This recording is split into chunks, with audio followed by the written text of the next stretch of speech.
Dans le cadre des prochaines élections fédérales donc du 12 août 2017, nous avons soumis aux électeurs, mais aussi aux amateurs de football, aux acteurs, notre document programme, je dirais un document bilan, un document programme où nous passons en revue l'ensemble des réalisations de l'équipe fédérale sortante afin de montrer les différentes étapes qui ont été franchies depuis que nous sommes à la tête de la Fédération sénégalaise de football, mais aussi revenir sur notre vision qui est dans une logique de continuité et aussi insister sur, en termes de perspective, sur ce que nous devons faire dans les 4 prochaines années si nous sommes réélus pour un dernier mandat, puisque, je le dis encore une fois, ce mandat que j'ai sollicité serait le dernier et je voudrais justement dans ce cadre-là parachever tout ce qui a été fait jusque-là dans le cadre d'une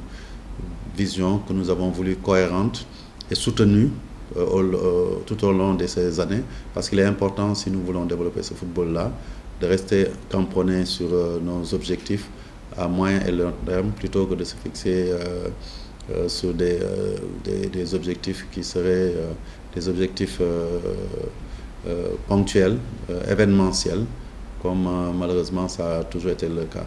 La victoire en football et en sport en général se construit sur la durée et justement c'est sur cette base-là que nous avons travaillé depuis lors et nous pouvons constater que les pas qui ont été franchis nous permettent aujourd'hui d'entrevoir la possibilité, notamment pour notre équipe A, qui ne l'a pas encore fait, de gagner enfin en Afrique et pourquoi pas de retourner en Coupe du Monde. Mais je pense qu'aujourd'hui ce document permet surtout de dialoguer, de communiquer avec les acteurs du football et avec les Sénégalais sur l'état de notre football, faire un état des lieux, dégager des perspectives et aussi définir un programme. C'est important sur les 4 prochaines années de se fixer un programme qui nous permettra sur différents plans d'obtenir tous les objectifs en tout cas poursuivis pour que notre football soit enfin un football qui gagne au plus haut niveau.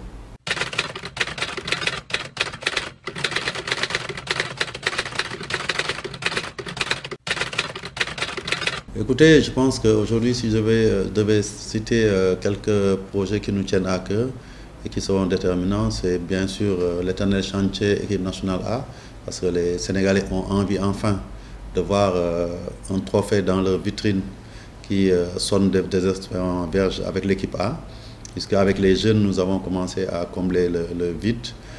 Mais derrière aussi, je pense que le projet de l'hôtel fédéral pourrait en tout cas être pour moi, si je suis réélu, le projet qui m'interpellerait le plus. Je voudrais dans ces 2 ou 3 prochaines années pouvoir inaugurer cet hôtel fédéral qui va faire franchir un palier en termes de réalisation d'infrastructures à notre football. Nous avons déjà beaucoup fait, mais je pense que ce sera l'aboutissement de ce projet de doter le football sénégalais d'une infrastructure à nul autre comparable depuis l'histoire de notre football. Et je pense aussi, c'est important, continuer à développer le football à la base semble être aussi une nécessité. Je dirais même pas semble, c'est une évidence que c'est une nécessité. Et nous y travaillons d'arrache-pied et continuer à développer le football au plan local à côté des compétitions internationales. Je pense que si nous arrivons à cela, en bien entendu confortant la santé financière de notre fédération, en maîtrisant mieux les arcanes du marketing et du sponsoring et en travaillant davantage à valoriser l'image de notre fédération et de nos équipes nationales. Je pense que si dans 4 ans nous avons réalisé toutes ces conditionnalités, nous pourrons dire que nous sommes devenus un football majeur.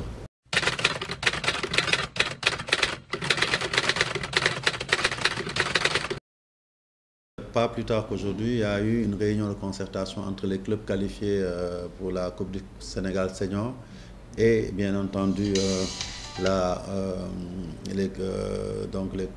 fédération. Le but c'était de voir si c'était opportun de reprendre la compétition et à un certain niveau, quand faudrait-il le faire. Aujourd'hui, nous restons tous suspendus à la décision de la commission de discipline de la Ligue professionnelle, parce que je pense que c'est important pour pouvoir vider cet événement malheureux qui s'est passé dans le football, et apaiser un peu l'atmosphère, qu'une décision puisse être rendue. Et à partir de là, je pense qu'après l'Assemblée générale du 12, les compétitions pourront reprendre. Parce qu'il est important aujourd'hui que ces compétitions arrivent à leur terme, parce que ça ferait désordre qu'une saison se termine de manière inachevée, avec la conséquence qu'on risque de ne pas avoir de représentants à la prochaine coupe de la Coupe CAF. Parce que vous savez, le vainqueur de la Coupe du Sénégal représente le Sénégal donc à cette compétition continentale. Il y a des délais pour le faire. Mais aussi, surtout, il est important, je pense, que nous puissions boucler cette saison. Malgré la douleur que nous avons ressentie, il est important justement pour répondre à ceux qui sèment la violence, de continuer à faire en sorte que le ballon puisse continuer pour que finalement ils comprennent que le jeu prendra toujours le dessus sur la violence.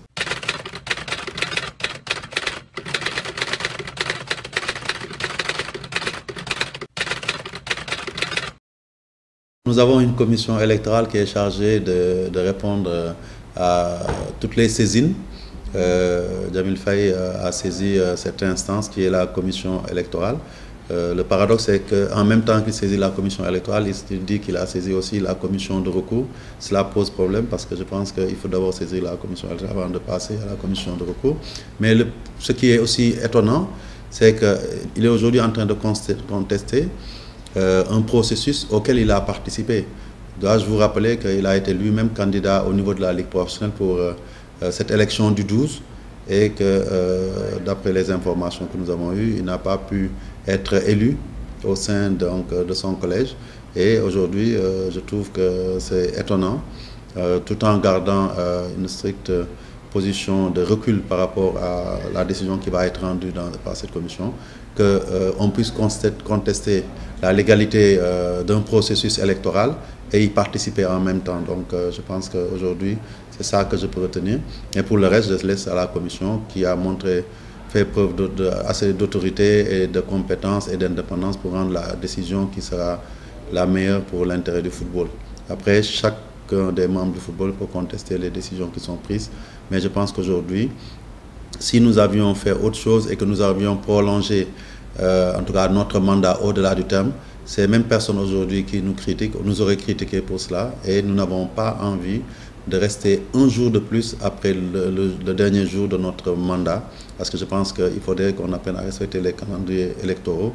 Notre mandat se termine en fin août. Nous souhaitons renouveler donc ce mandat-là si besoin est. À défaut, si d'autres sont élus, leur laisser céder la place immédiatement après, parce que c'est comme ça que doit marcher, en tout cas une structure qui se veut démocratique.